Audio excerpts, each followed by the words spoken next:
Hi friends, Ellie Cat here. So I wanted to do a video on the masks that I make. I will do a separate video. I'm not going to go on my soapbox in this video on why it's important to wear a mask right now. But I've made about 600 masks since the pandemic started back in March. And I wanted to do a little tutorial on the way that I do mine because, well, I've sold a lot. And I've donated about 250 to the hospital.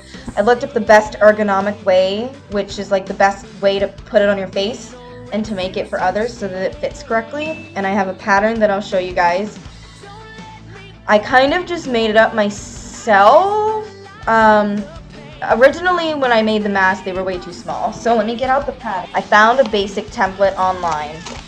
So for like young kids, I use these ones for the front and the back. I always make sure that they're different colors too, and then I have all the way up to teenager, which I usually stop the teenager ones at like 13. 14, I'll just give them an adult mask, and the adult mask has way more parts to it. So I actually have to make one today. I have one for an order. So I'm going to get out one of these. So this is the face. This is the front part of the face. And I just used, I think this is tracing paper. Actually, I think it's iron-on. Yeah.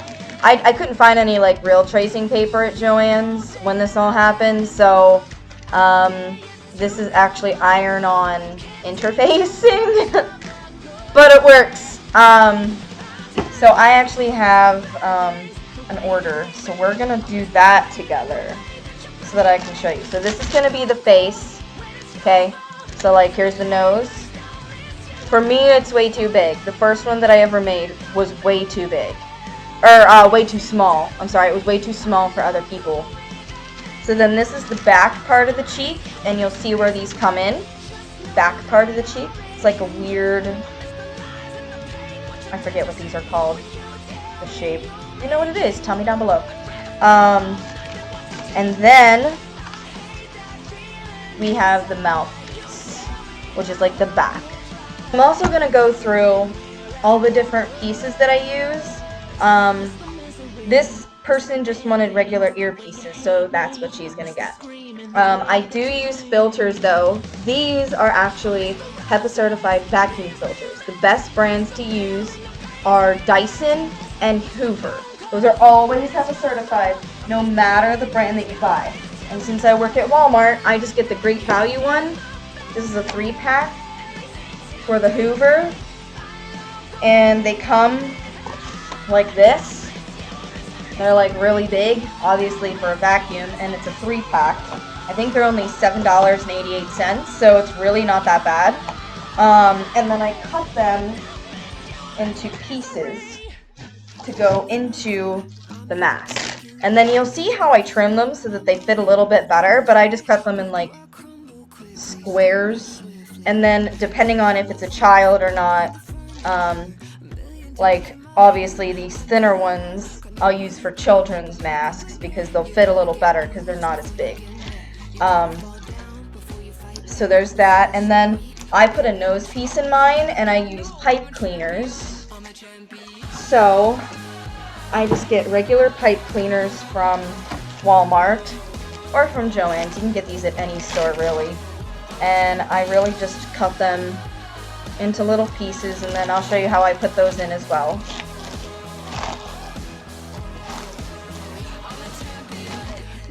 And then I just have pre-cut elastic. So for your front piece, which is going to be your main fabric, you're just going to need it to be 2 layers.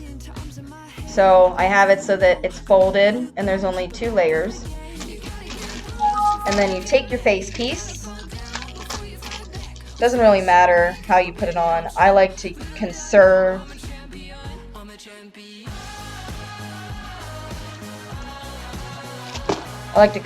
my fabric because especially this fabric, it's actually a pretty common one.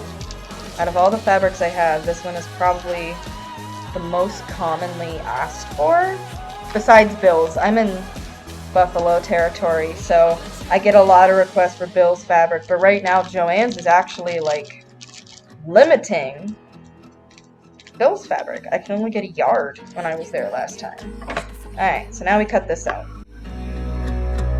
You gotta fall down before you fight back. Was feeling so weak, but baby, I'm strong. Little did I know I'm a champion. So now we have our face piece. Now we go on to our back pieces. Again, since I'm just making one, if I was making these in bulk, I would probably be doing like 4 to 6 layers deep just so that I could get more than one mask cut at a time, but just because I'm doing one, I'm not going to do that. So let me just put these on here. Pin them.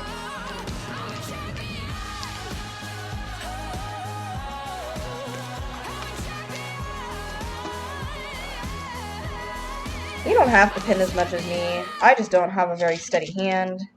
So I like to pin everything. And again, kind of put your pieces so that you're conserving fabric, especially in these times.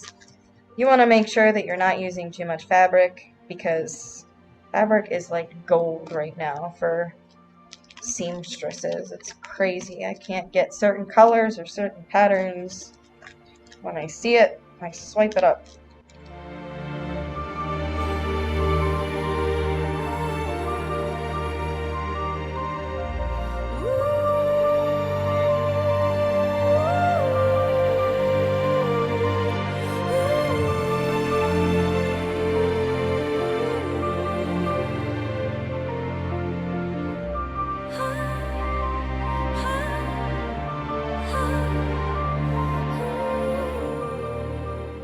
So now we have our cheek and our mouth.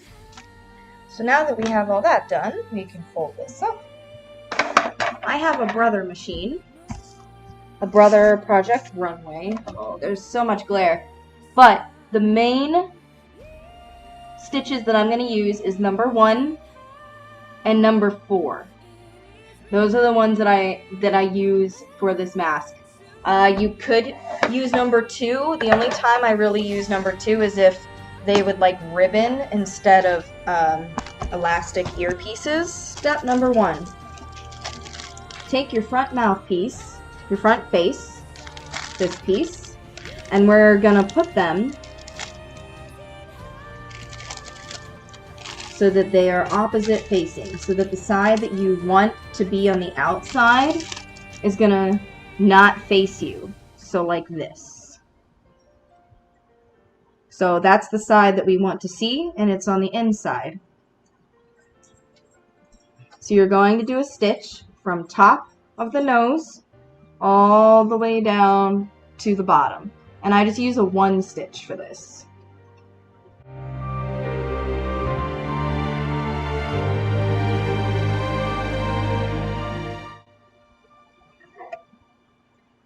So now there's these little things. I always just cut them off. Little tails. So now you have the front of the mask done. So whenever you're done, you're going to turn it inside out like a pillow. If you ever made a pillowcase while you sew, it's pretty much what you're going to do. So this is going to be the outside. That seam in the middle that we just did. So now we're going to do the same thing with the inside mouthpiece, top to bottom.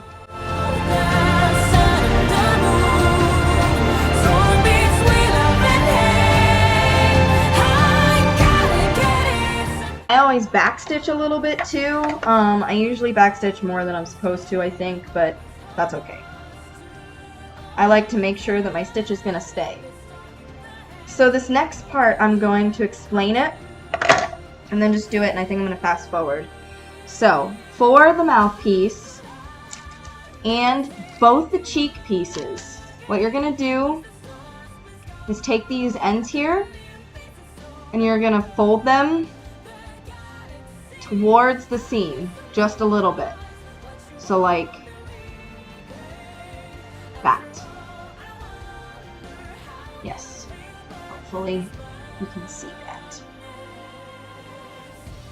So you're folding it just so that the raw ends are not going to be on the outside, because this is going to be for the pocket that your filter goes in.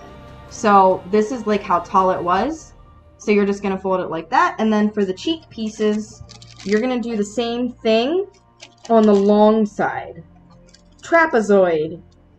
I remember the name of the shape. So for these, on the long side, gonna fold it. It really doesn't matter which way you fold it because there's no seam on this one. You're gonna fold it and then do a 1 stitch down it to keep it. I'm looking for a summer vibe, got me turning on the radio. I gotta kick these blues, working all day, trying to make pay, wishing these clouds away. I wanna feel the sunshine, hit the sand, take a walk in the waves, with nothing else to do but sipping on suds, working on a buzz, keeping my drink in the shade, taking my time with you by my side.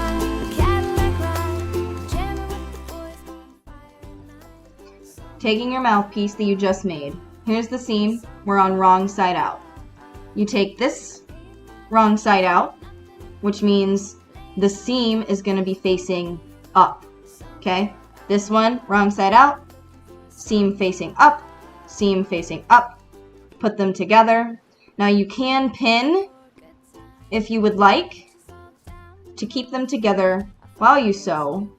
Normally when people pin these, they'll pin them right where my fingers are. I've done it enough times that it doesn't really bother me. But you do that for both sides, the right and the left. With you by my side, Cadillac ride, jamming with the boys, bonfire at night. Summer vibe, looking for a summer vibe. I paid my dues, got nothing to prove, laying on the dock. So say I like to do a back stitch all the way back to where I started, just to make sure that this stays, because again, this is going to be the pocket. So you want it to be nice and firm. Now that we did that, we have a full back, okay? This is the wrong side. Pockets for the filter. And we have this. So, what you want to do now, keep this wrong side out, okay? Here's the nose. Nose up here. It's always the more curved part. This one, you're going to turn right side out. So you're just going to flip it so that you can't see the seams anymore, okay? So here's the nose. Now what you're going to do, take this one, wrong side out, this one, right side out, put them together so that your right sides, the sides that you want to be on the outside of the mask, are both on the inside of what we're going to pin. Now sometimes if you're not careful with your cutting, I try to be really careful with this one, they won't match up. Not to worry. The next step is going to take care of that. I made a huge seam allowance because some people's heads are a lot bigger. So the way that I made my pattern, if I know that the person is smaller or I'm making it for like say a 15-year-old, I'll make them more to fit me. But if I'm making them for a guy who is like really big, I'll usually keep it this size and not cut as much like I'm about to show you. But the way I like to pin these so that everything stays out of the way, take one pin, put it in the top, just like so. Another one at the bottom here. And then one at each end. So this next part kind of makes each mask its own unique mask. I don't think I've ever cut them the same each time. But as you can see, there is some blue you can see. And when I sew, because I tend to go fast, I like to trim that. And what I'm going to do is I'm going to trim these at an angle on each end. Not the nose part, because you want that to stay. But I'm going to trim the part that goes back to the ears in kind of like diagonals so that they both come to a point. And I'll show you when I'm done.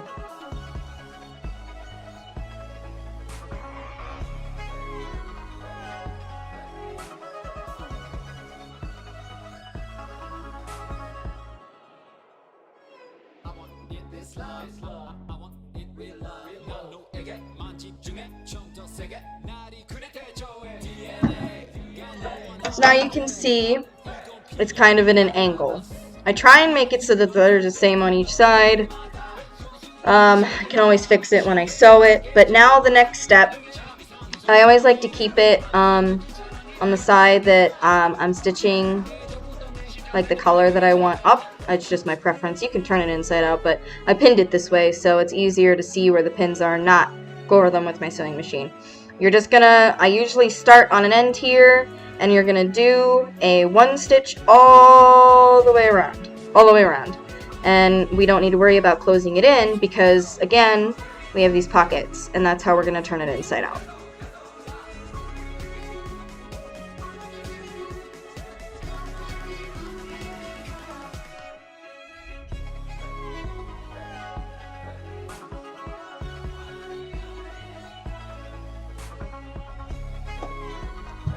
So now you turn it on the plain side, grab a pocket, turn it inside out.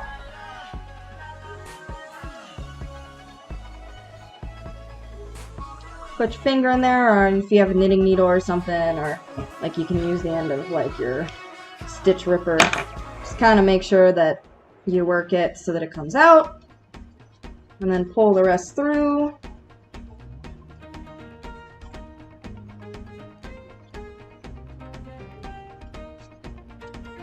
And then I always like to give a little tug on all the seams that I just did because people are rough on masks, and I like to make sure that the stitches that I did are gonna stay. It seems like this one I did a pretty good job. So, this is what we have so far. Make sure you do it so that it's all where it needs to be. Alright, so now we just need to do the accessories, which is the noseband and the earpieces. This actually came out really pretty. And then here's the inside. The inside color honestly doesn't really matter. I just like to make it match. No one's gonna see it unless you take your mask off. No one cares. So, alright, so now we're gonna switch to that 4 stitch that I told you about.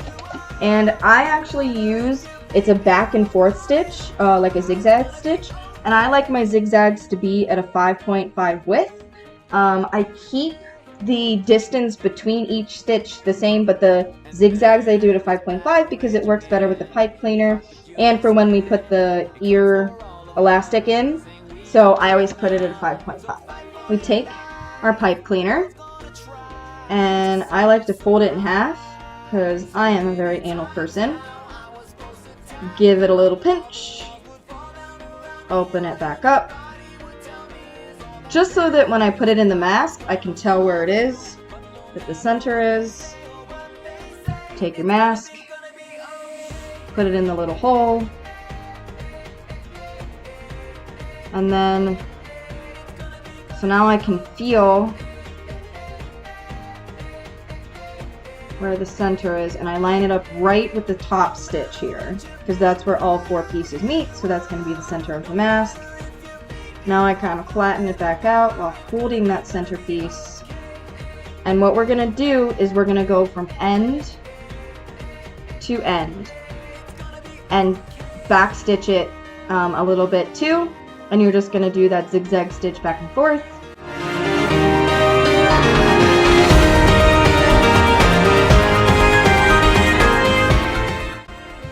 So now we have our noseband. Now what we're going to do is we're going to take our elastic. I already pre-cut these. I just kind of know how long I want them based on how many I've made. I couldn't tell you how long each one of them are. But honestly, I mean, you just, with these masks, because it goes back so far on the face, it really just needed to be the size of an ear hole. So I have it so that they're almost completely at the ends when I put them together. So I just put them together and then do the 4 stitch on the center to hold them together.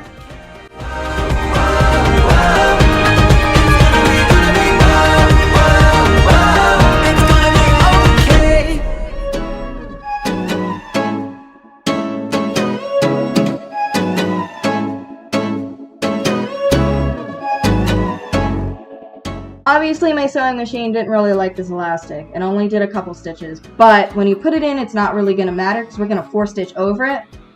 So now the next part, you're going to take your elastic and you're going to take your band here. Depending, I know this is for a female, so I'm going to make it a little bit more in. And if there's an issue, she's local, so I can just fix it for her. You just kind of bend it over, and then you're going to 4-stitch so that one stitch it gets on the elastic and the other one gets just the fabric. So then it goes back and forth over the elastic. That'll help it catch better.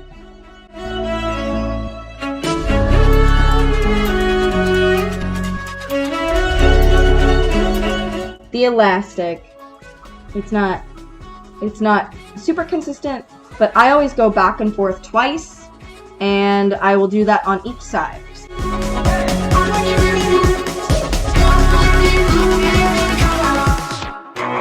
We have a mask with the inside with the pockets, and you can't see the raw ends, so that's why you turned them underneath, so then it won't like scratch at your face when you put it in. We have the ear elastics, and we have the nose band. And obviously, like, I still have a couple fray ends here. Cut them all off because they're so annoying when you give to somebody. And like, I know from personal experience just from making my own masks, when it's like tickling your nose and then you sneeze and everyone that's at your workplace looks at you like you have the plague, like, that's no fun. Take our filters.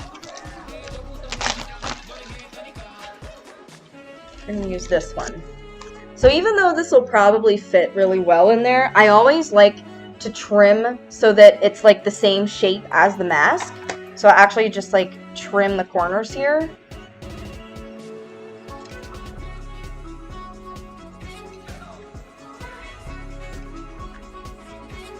So then it's kind of like that shape, okay? So then I bend it. I always put, if there's letters, you want to put the letters so that they're facing the mouth. So you want the letters to face the solid color.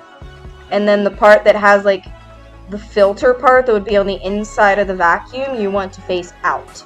These are two-way filters, but this filter part that's on the inside of the vacuum does work a little better. And personally, I would want stuff to be blocked from coming into my mouth. I'm already blocking my own particulates from going out by wearing the mask.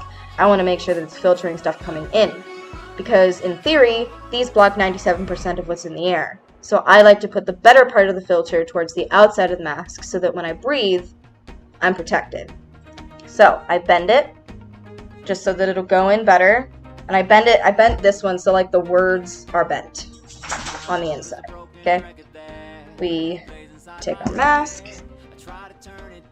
bring up the pocket, slip it in.